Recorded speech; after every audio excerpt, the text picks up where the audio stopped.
So, hello everyone again. Welcome back for the final session of today's conference dedicated to research.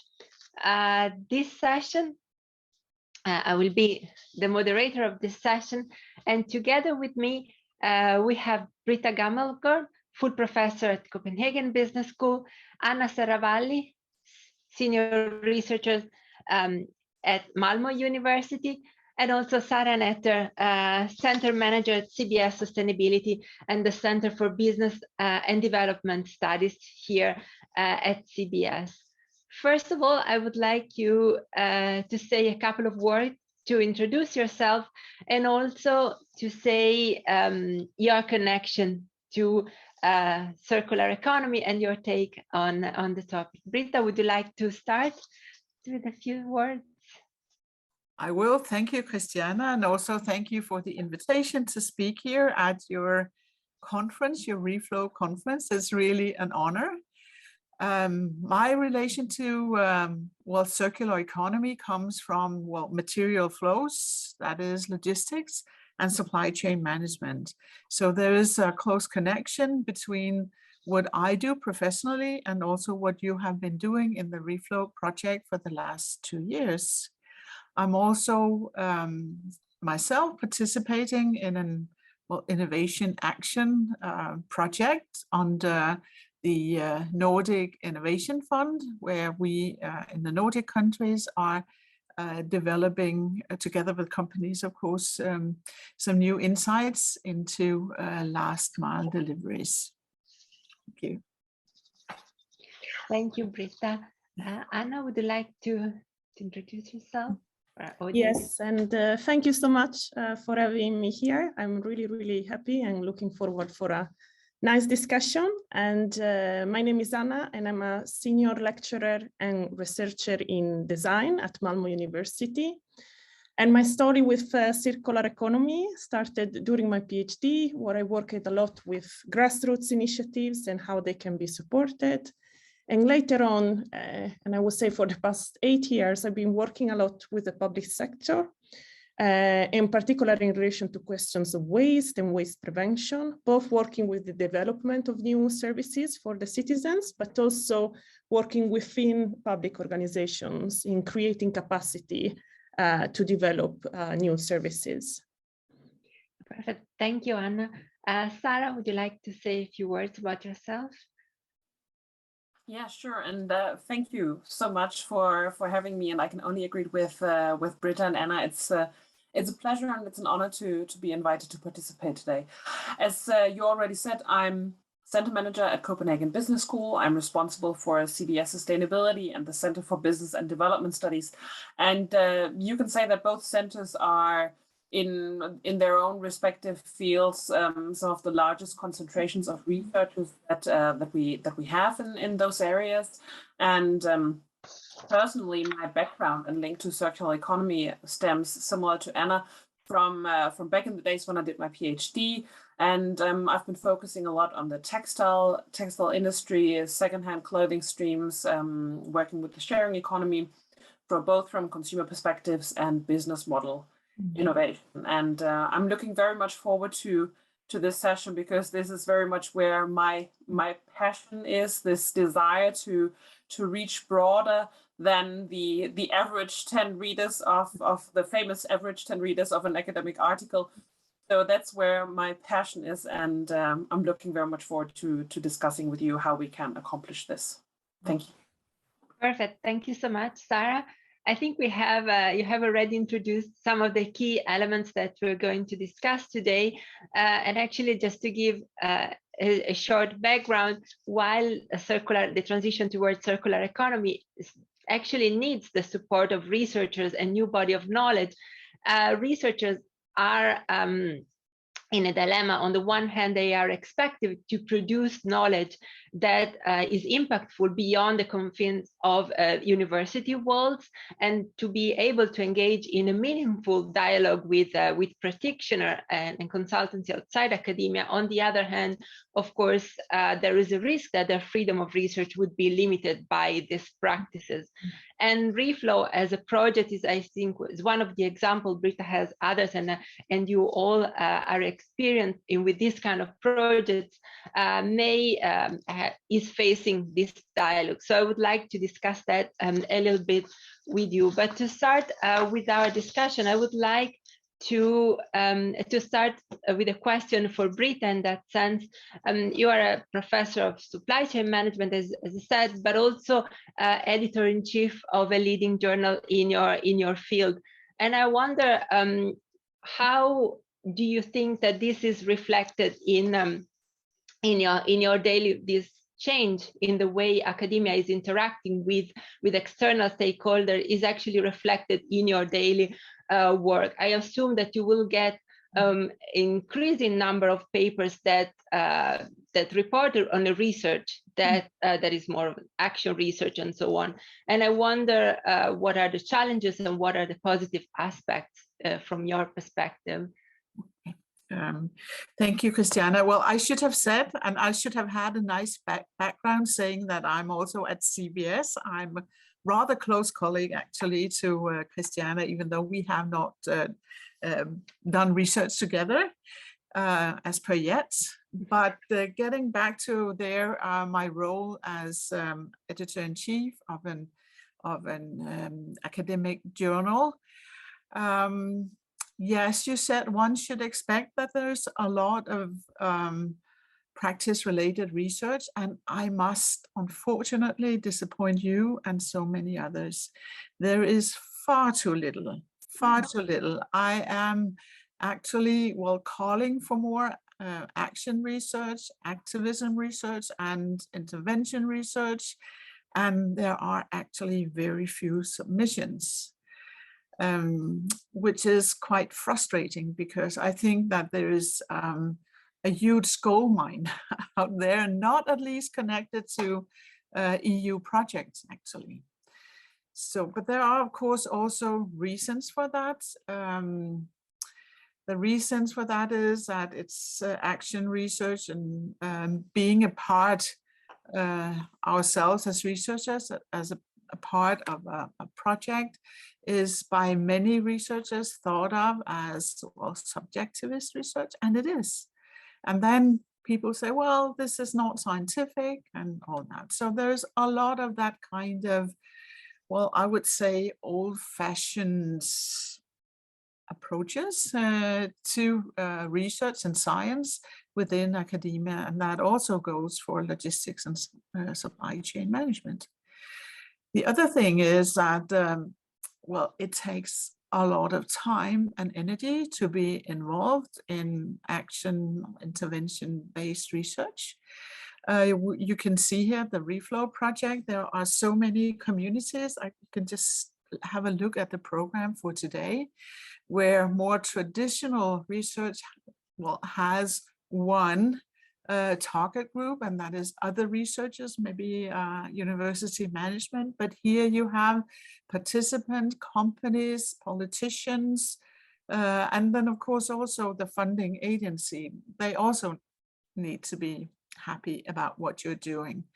So citing a colleague of mine, a professor also saying, yeah, they might be interesting, this kind of projects, but there is also a huge amount of transaction costs in order to get one article published from this kind of research. However, I still think there's a gold mine out there, and I am doing what I can through my journal, but I think that more has to be done. And if that is not all already there in the EU, I mean, maybe we should start a little group focusing on intervention-based research, and maybe ask the EU Commission also for some kind of support. And that is just one thought I had in connection to this. Yeah. Thank you, Britta. Definitely, we will take that into consideration, and we will follow up on that. That proposal is really interesting. because I guess, and it's very encouraging to see journal editors that are so positive about this kind of research, because in some way it means that researchers play different roles within societies, not just passively observing and analyzing others' actions through their research lens, but actually take a different stand. And I think it also depends on the different research tradition. And this is where I would like also to involve Anna, because being a researcher, a senior lecturer and researcher in design, you, in my perspective, I'm an accountant, you are in a field where the interaction with stakeholder is more established than it would be in our field, for example. And then you are also expected to actively involve them sometimes in the co-design processes and so on. And actually, it would be interesting to hear your perspective and your what you see as advantages and disadvantages of this active engagement with stakeholders from your research perspective, and if there are lessons learned that you could share with us. Yes, thank you, Christiana, for the question. And maybe I should start saying that design research is very much concerned with the connection between theory and practice. So it's both about, okay, I have this understanding, how it can be put in practice, but also if I do some actions on intervention, how these actions and intervention, what do they tell me in relation to theoretical learning? Mm-hmm. So there is always this sort of relationship that you are trying to explore. And for this reason, it becomes particularly important to engage in interventions, to engage with other actors and work together very much. And I would say the advantages, or at least the ones I could experience, is very much that it becomes you get access by being and working together with other actors. And in my experience, I've been working also embedded within public organizations, NGOs. You get a very rich understanding of a situation. And also you can understand dynamics that usually, I would say you can find theories that explain them, but perhaps they tend to explain them away. And in somehow maybe you have a theory that explains what is happening, but it doesn't tell you what is the interest of a design researchers, which is how do I intervene in this? How can I intervene or not? So in that sense, I would say that being working close with different stakeholders provide you this richer understanding, not only because you gather so much data, but also because by working so close together, you are also carrying out analysis together, which means that you can use different regimes of knowledge and understanding, epistemologies that comes more from a practitioner perspective to understand what is happening. And I found this extremely rich and giving as a researcher, because it means, yeah, I cannot just rely on my own head, but also or the head of other design colleagues. But also on different kinds of understanding and perspectives. And the disadvantages, I really agree with Britta, is time. It takes a lot of time, and the funding can be a bit problematic sometimes, but you have to be a little bit creative there. And I think at least in Sweden, there is research financiers are extremely getting more and more interested into this, especially the ones targeting the topic of sustainability and sustainable transitions. But I would say another challenge that I met is very much building the competencies. What does it mean to be a researcher into this? And this means both, it raises questions of epistemology, research ethics, but also very much in the everyday communication, conflict management, and so forth and so on. Yeah, thank you, Anna. I mean, you are mirroring the experience we are having also in Reflow. Here there are as you know, we also have research design. Our methodology is a design methodology. We have the multi-level design model, and we started that evolved from a double diamond. So we are with Polytechnic of Milan. So I have, I became fascinated with this kind of research and also with this interaction. And I think it's very giving in that sense. And I can see myself in many of the positive and negative elements that you also saw. But I also think that one of the important elements is also, as you said, to be able to communicate among different stakeholder groups. So within a project, you have very different actors that have different epistemologies, and that needs to be somehow brought together. And this is also leads me to a more general question that Sara also kind of anticipated before. So as researchers, we also tend to have a niche, a dialogue with researchers that belong to the same field, and in the same way use the same jargon and have some accepted theory on theoretical understanding of reality that seem to be replicated throughout our research. And I was wondering, in your opinion, since you have a broad experience in communicating, what are, in your opinion, the key aspects that researchers should take into consideration when they want to communicate performance research that is relevant for external stakeholders, but also communicate effectively to them?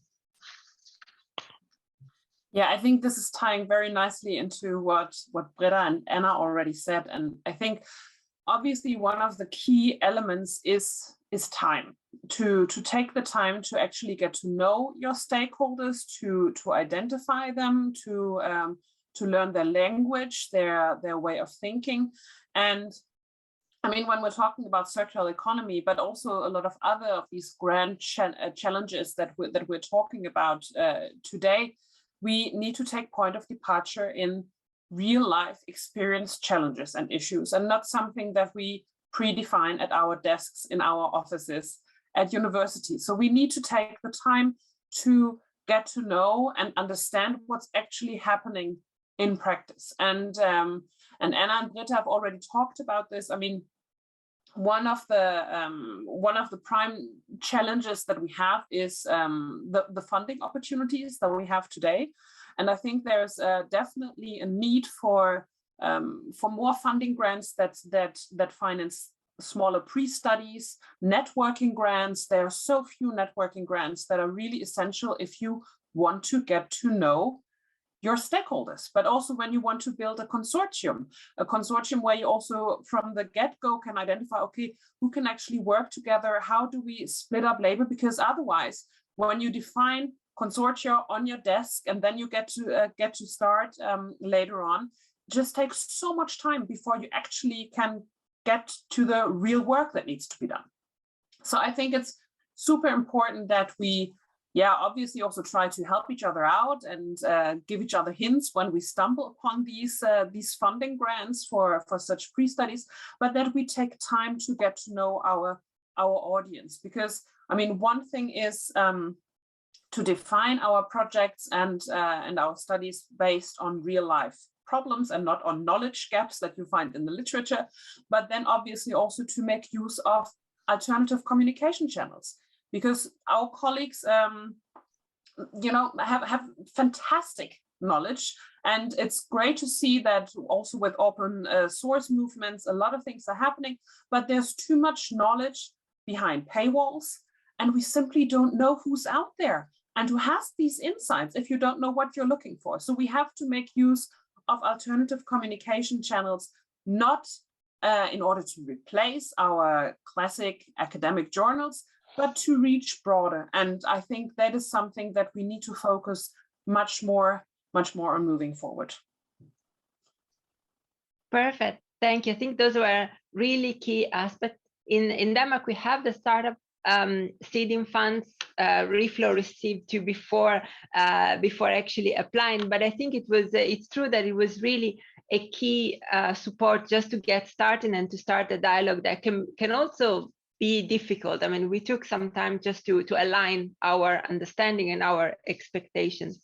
And in that sense, I also, as a personal experience, found that as researcher, I played a different role, but from the university perspective, I was still considered just a researcher that needed to teach and write papers. And then all of a sudden, I had all of a different range of responsibilities that were not originally considered within academia. And in that sense, I would like to think in terms of a question that can be open to all of you. Do you think that reshaping the idea that one of the solutions that researchers need to face when they are currently dealing with actual research, but also with this kind of research, is reshaping incentives in order to support faculty developing this kind of research? Or is this a way to financialize, so to say, our research, and in that sense to limit what could be a more creative and open research that is not linked to this kind of funding? So Britta, would you like to start? Yes, well, of course, I mean, you can create incentives from university management, but I think it takes so much more, and it will be a long-term transformation. And that is because of one thing that particularly Anna touched upon, and that is about building competences. It is difficult, very difficult to do action research. And because you need, well, to be able to handle conflicts, you need to be really advanced in your social competences also. So it is really not for, at least not for many doctoral students. I mean, you need to really have some more senior people with you in order to actually be able to do proper action research. So maybe we need to build some new courses and programs that take this thing up. And then I was also thinking about, again, I mean, from a publication point of view, it is actually quite paradoxical that the most highly ranked journals within business, at least, often do not take action research because, well, they don't think it's scientific enough. But think about how much more difficult it sometimes is, and actually doing some statistical analysis in deductive research. Maybe it's much more difficult to actually create these journal publications, and they might actually also be scientific, very scientific, but measured on different criteria. So I think this paradoxical is actually, well, quite interesting. Then also, well, Sara particularly mentioned also communication channels.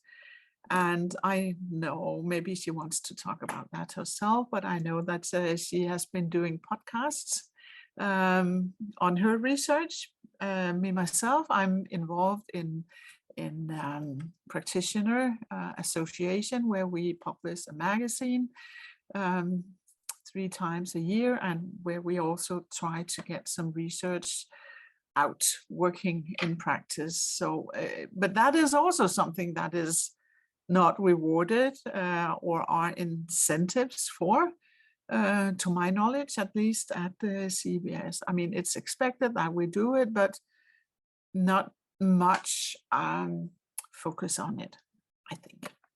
That's my experience, at least. Yeah. Sara, would you like to respond to that?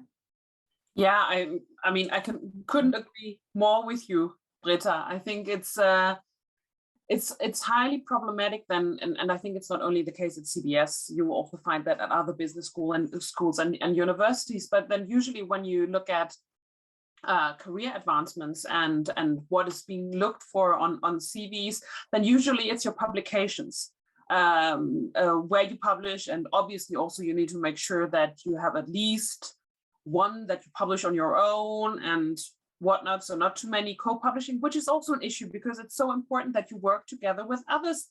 So I think there's some conflict, some issues here, And as Britta already addressed, I've been working a lot with podcasting, which I think is a fantastic way of reaching broader, but still also relatively comfortable for those colleagues who might not be too happy to be put in a TV studio.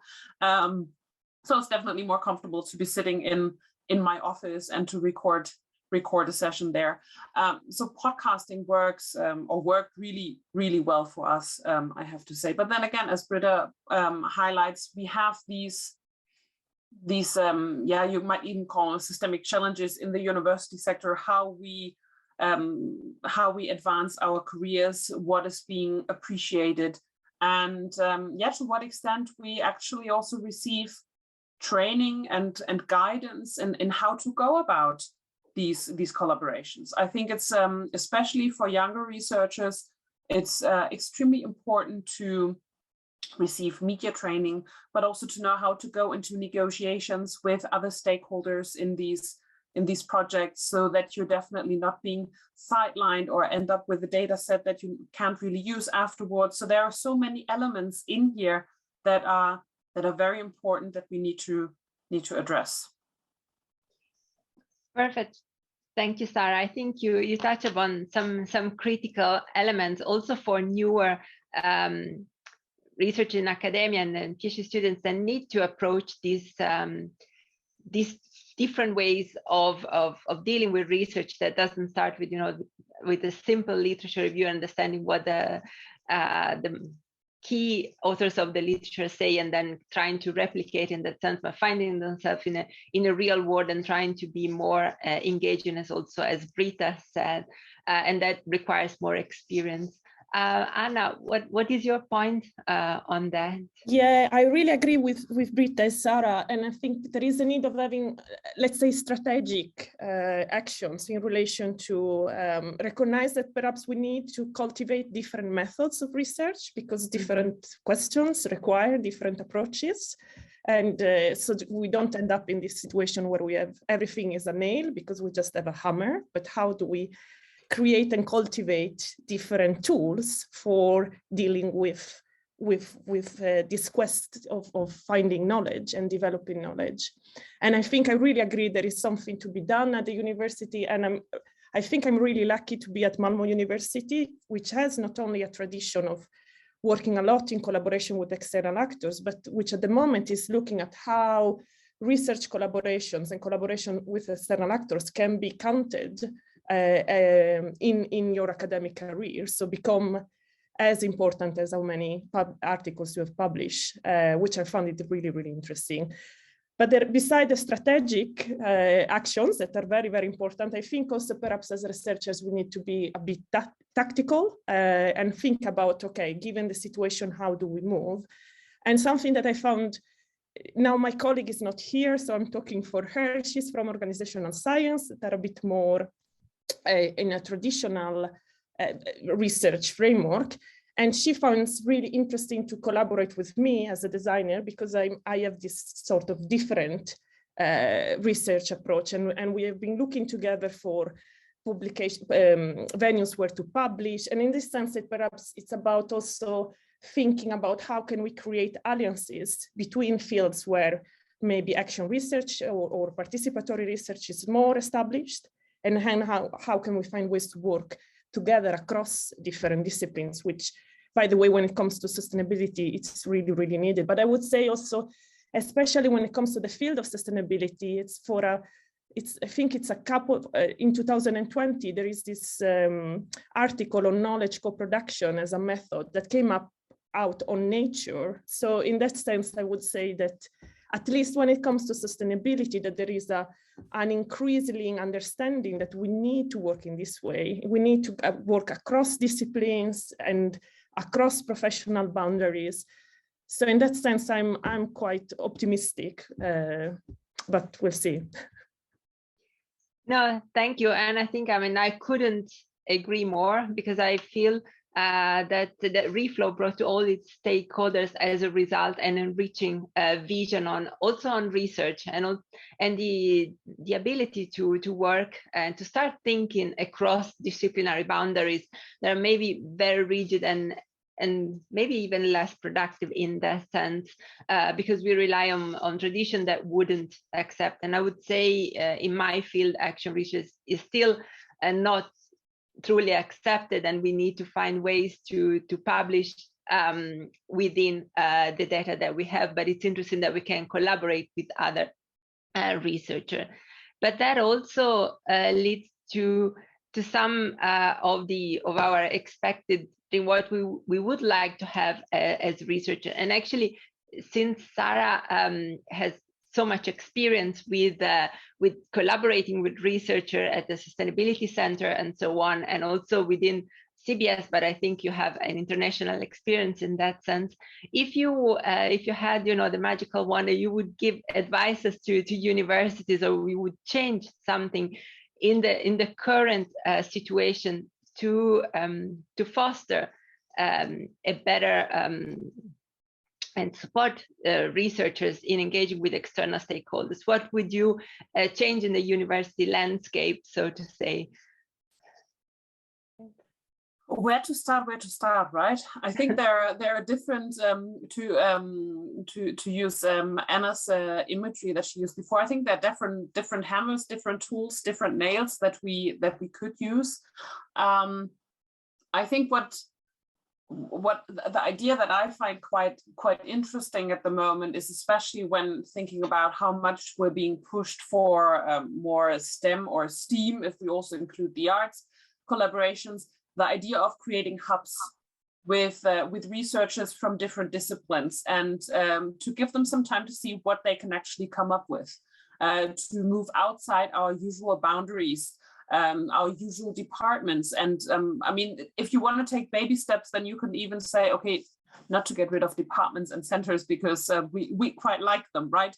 But then again, I think it could be quite interesting, even within the same institution, to mix things up once in a while, to say, okay, well, we create this space where we actually have researchers from different departments get together, spend some time together, and see what can come out of this, or impose some dogma. Say, also coming back to what Anna said before, if we have certain tools and methodologies that we always use within a certain discipline, what if we flip things upside down? What if we take the complete opposite approach of what we usually do? And maybe that will generate more research that Britta is looking for in her journal, by trying to do things differently, trying to impose certain rules, certain styles, just to challenge ourselves to try something new. Because if there's one thing, and I know this is complete stereotype now, but having worked with researchers for quite some time,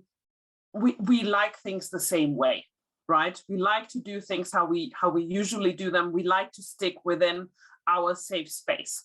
We don't want to speak about anything that is slightly outside the boundaries of what we know, where we see our own expertise. That is already a little tricky. So if we can kind of gently nudge our colleagues to just dip their toe a little bit in unknown waters, and join forces with colleagues from other disciplines, I think there can be some really fascinating contributions to come out of this. And you can already do this in relatively safe spaces. Say, set up seminars with researchers from opposing disciplines, or setting up a podcast or a panel, or what it could be, but trying to bring people with different perspectives together to learn the language, to get a better understanding of their mindset.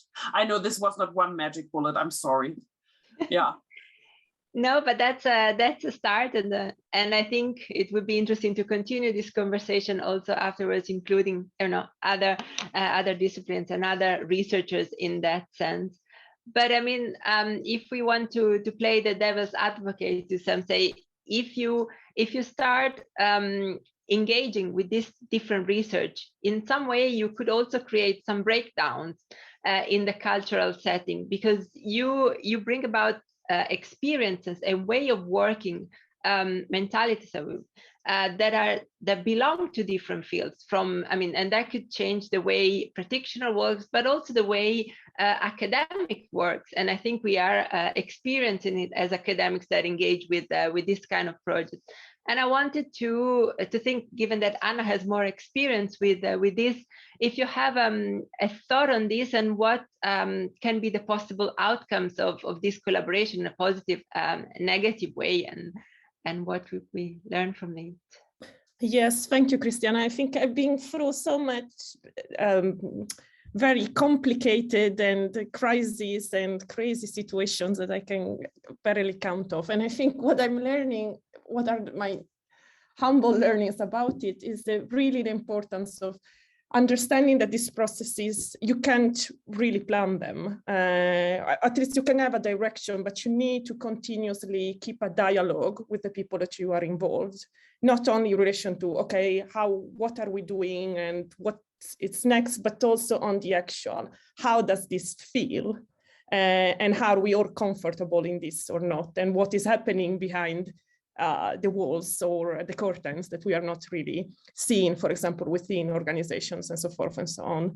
So in this sense, it's really, really important to keep up this dialogue, but also supporting when you work with stakeholders to see these processes as processes that are basically about learning and learning together. And why I stress this is that because sometimes there is expectations of creating new solutions, and sometimes this can happen. You can create, for example, in my case, we've been creating new services, new models within the organization, but that the focus should be rather on how can we learn through this process and where does this learning can do benefit and help also the people you're working with in thinking about that and thinking, for example, how they can bring back this experience within their own organizations so that it doesn't become just something that happens between the researcher and the single civil servants or activists or citizens, but really try to think a little bit broader.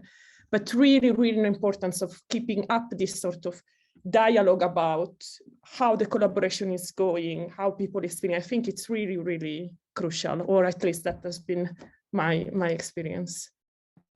No, that is interesting. And I guess I fully agree with you that this, while it can create frictions, but is also the only way to foster an active change that we have also been discussing throughout today's session, the small step that change the mentality and the way we, the dominant logic in some way within organization. And I think it's your testimony is really interesting and very valuable in this. And I would say we have been touching upon the idea of having a career also, because we need to balance out what academia has strict requirements in terms of how you progress in your career, but also our research interest that would want us to actually engage more in practice despite the difficulties that we can face. And I would say, Britta, given that you are a full professor and editor of a journal, of a leading journal in your field, I wanted to ask you if you have any advices that you could give to people who are listening and to researchers in that field on how to balance that. Well, I shall try. I think that here from the whole panel, there have been so many interesting points. There is one thing I don't think we have touched upon, and that is management of a research project. And I anticipate that the management aspect is so much more important in research that has a close connection also to external stakeholders.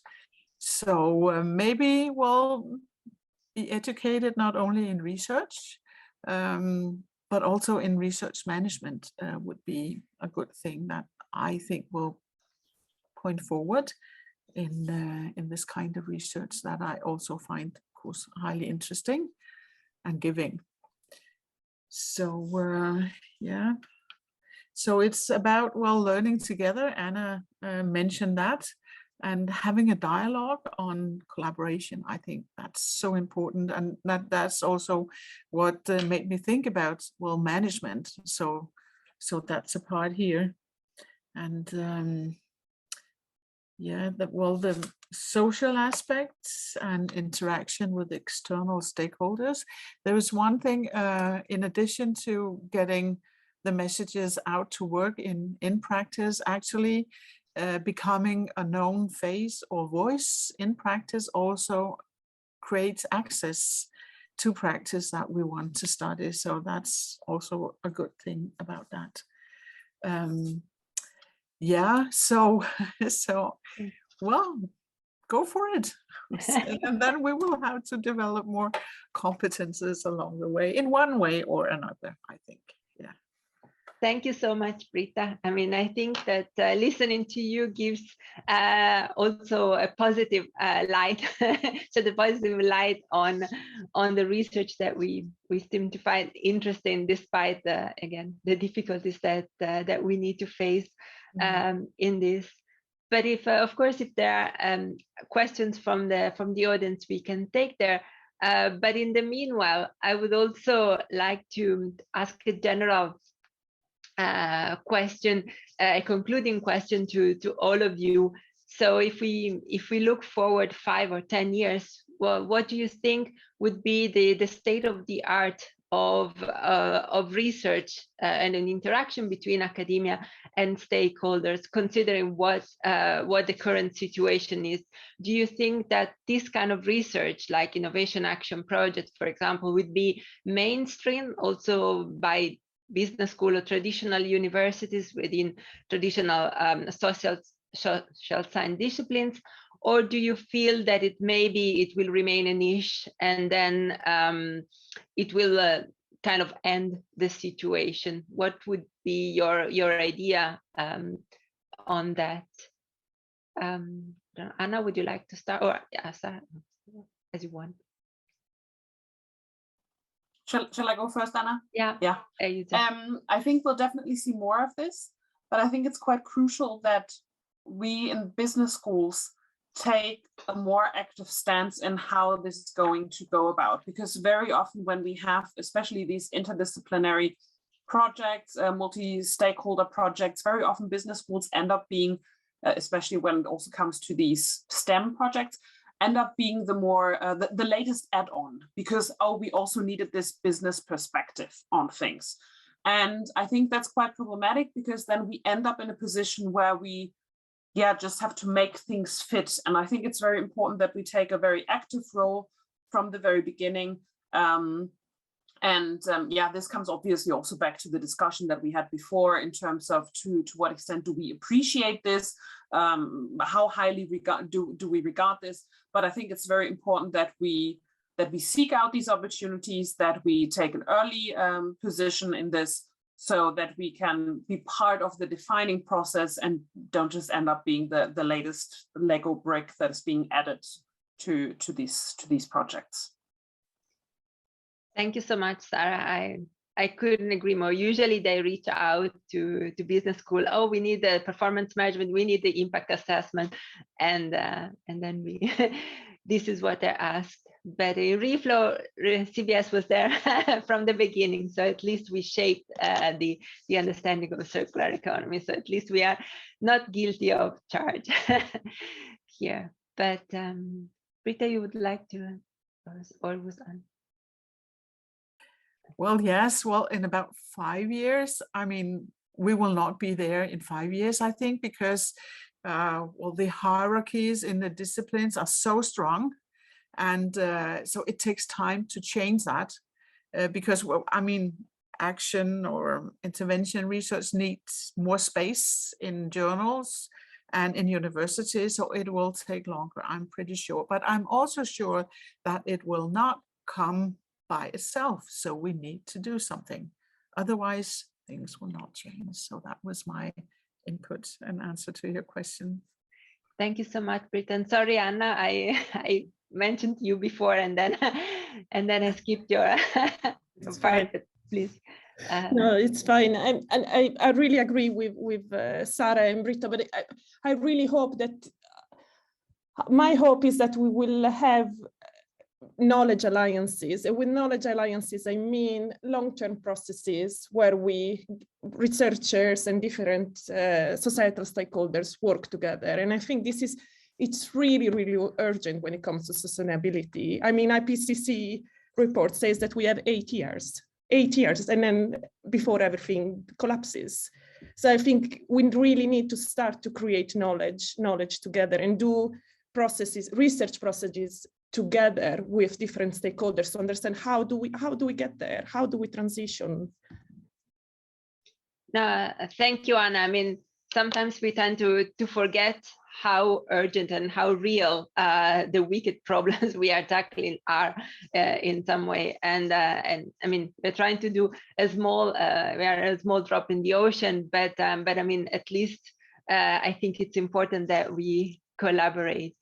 But I guess, I mean, at this stage, I would like to really round up this session and thank Anna, Britta, and Sara for participating. It was really a very excellent insight into research and academia, but also in a way that we could really think of how to better integrate our research and to make it more impactful, but still relevant for us as members of the academia. And of course, I would be interested to continue this conversation and to see how we can actually develop these seeding ideas further. Thank you so much for being here, and thank you for your intervention. It's really interesting. Thank you. Thank you, Christiana and all. Yeah. Thank you all. Thank you. Thank you. Perfect.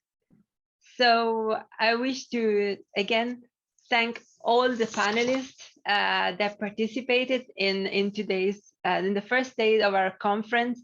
It's been really interesting to have all of you here, and I would say it's interesting how different stakeholders in Reflow actually developed similar themes and similar thoughts in many ways. The role of the government at different levels, but also the role of citizens and which are the barriers and that needs to be lifted in order for us to have a more active role in sustainability, but also to solve a problem that is actually critical and pressing.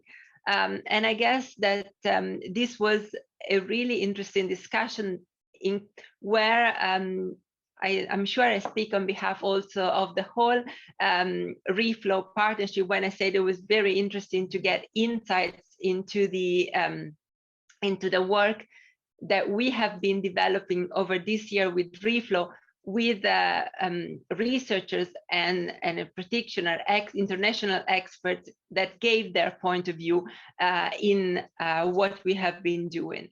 Thank you to all. And if you want to keep in contact with us, you also have all our contacts here. And thank you so much for being with us today. And we're looking forward to seeing you tomorrow in person at CBS. So thank you.